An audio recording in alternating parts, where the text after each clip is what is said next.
अस्सलाम वालेकुम दोस्तों, क्या हाल चले? तभी से ठीक है। मैं हूं आपका एम सलीम और आप देख रहे हैं हमारा यूट्यूब चैनल मुर्शिद के मज़े।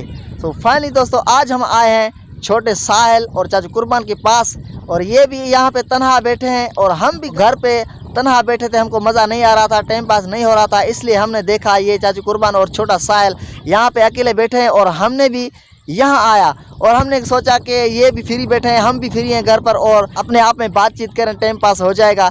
तो आज हम आए हैं यहाँ पे। साहिल भाई क्या हाल है? ठीक हो? चाचू कुर्बान क्या हाल है? ठीक हो? सर खैर है। दोस्तों हम इन चाचू कुर्बान और साहिल से सिंधी में बात करें क्योंकि इनको उर्दू जो है कम आता है, क्योंकि हमारी जो लैंग्वेज है बलोची है, हम बलोची में बात करते हैं। सो इसलिए कोशिश करके सिंधी में फिर भी बात करेंगे चाचू कुर्बान से। उर्दू इसको नहीं आता है। चाचू कुर्बान छा हाला? साहिल खुश आयो? खैरा? साहिल स्कूल वेंदो ही ना? वेंदो ही? छा पढ़ंदो ही? टिमका पढ़ंदो ही? अल्फक बे विदा के याद अथई? ABC पढ़ण ईंदा थी ना? ABC नथा अॼु नी? हाणे चालू थियो आहे। हाणे वेंदो आहे स्कूल? हाणे चालू थियो आहे। अच्छा साहिल तो खट पढ़ंदो ही ना? खट अञा पोइ ताईं मन?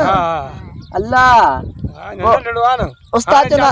उस्ताद जो नालो छा अथई? उस्ताद केरु अथई? उस्ताद नज़ीर मास्टर। तुफेल उस्ताद तुफेल अहमद। सही है। चाचा कुर्बान तू कुछ पढ़ेला आई ना? ना साण पढ़ेल आहियूं। छो? ना साण पढ़ेल छो कूड़ हणो? नंढे लके स्कूल न वेंदो ही छा? नंढे लके असां ने भागो पंहिंजो स्कूल न वियासीं। अल्लाह असां वॾा चवंदा हलो असां सोरी भॼी ईंदा हुआसीं। हाँ स्कूल न वियासीं बाबा। छो? बस शौक़ कोन्हे मना? ॿारहाड़ी असांजो त पढ़ाई छा थींदो, पर हिन महिल सोचूं था त वॾी पढ़ाई में इज़त आहे। सही। असां कुझु कोन कयोसीं। मन नंढे लाके तव्हां ढगा ढोर चारिया ना? ढगा ढोर चारियासीं। अच्छा और पोइ कयोसीं। पोइ हिन ते नंढड़े ते महिनत कयो, हिन खे त पढ़ायो न? इंशाल्लाह। हे तुंहिंजो छा थियो थिए? साईं हे मुंहिंजो बचड़ो आहे पंहिंजो।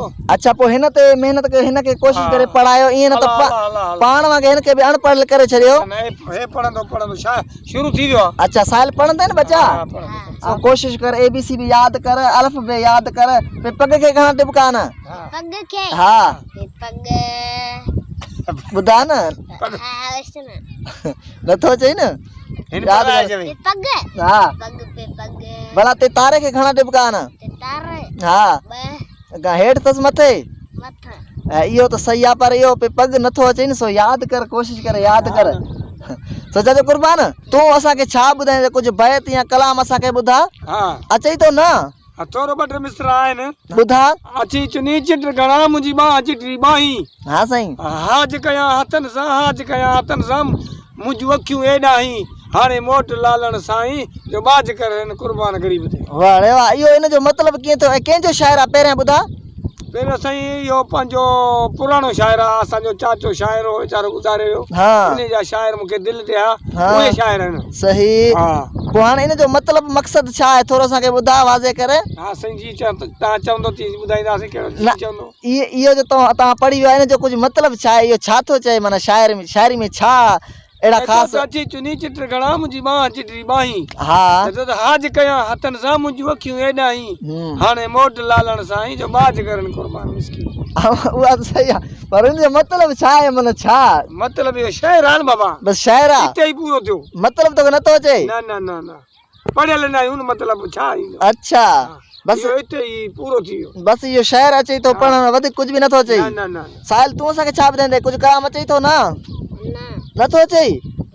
भला फनकार कहिड़ो वणंदो अथई? फनकार बाबा मुमताज शायरी सही फनकार आहे, ॿिया ड्रिप था कहिन। तो दोस्तों ये थे चाचा कुर्बान की बातें। इसने चाचा कुर्बान ने हमें बेत सुना दिया। और दोस्तों आज का हमारा व्लॉग यही था। अगर आपको पसंद आया तो फिर मेरे वीडियो को लाइक जरूर कीजिएगा और मेरे चैनल को सब्सक्राइब जरूर कीजिएगा। फिर नेक्स्ट टाइम नेक्स्ट वीडियो के साथ मिलेंगे, तब तक खुदा हाफिज।